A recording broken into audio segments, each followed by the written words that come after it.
Thank you all and welcome to Brighton. I'm of course speaking in a personal capacity. As a Brighton resident, I am pleased to welcome this NSSN mobilisation to our city, a city that has shown a huge response to the strikes and battles so far, and a special thanks to some of you for travelling so far.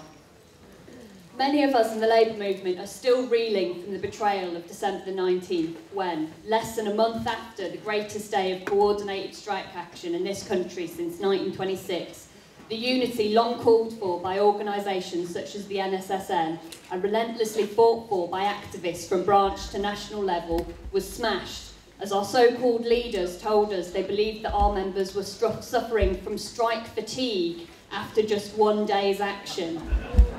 And concession bargaining was the best that we could do. An incredible assertion for us here in Brighton, where 10,000 people marched through our streets in the biggest demonstration that Sussex has ever seen, and calls for further action to defeat not just the pension cuts but austerity were met with raucous applause. We haven't stopped marching or organising or fighting tooth and nail against every injustice, and we know nowhere else has either, at least amongst the rank and file. Despite the betrayal of December 19th, this has been an incredible couple of years and we're beginning to rebuild the unity of our movement. The challenge is not insurmountable. All Unison service group executives were put under pressure to recommend acceptance of the changes to the local government pension scheme to members. But in higher education, where the left made gains in the recent elections, we resisted this instruction and gave members our honest opinion that the changes were unfair, unnecessary and should be rejected. This outcome was swept under the carpet nationally, but it was significant. The bureaucracy has lost a rubber stamp, and just as activists in the PCS heroically pried their union from the grip of a right-wing bureaucracy a decade ago, activists in Unison can and must use every avenue available to us to reclaim our union.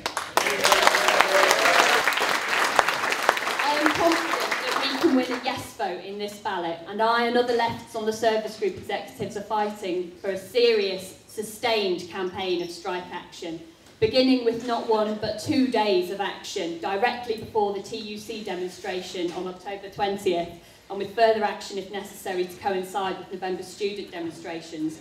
We owe members a fighting strategy capable of winning, not just an exercise in letting off steam.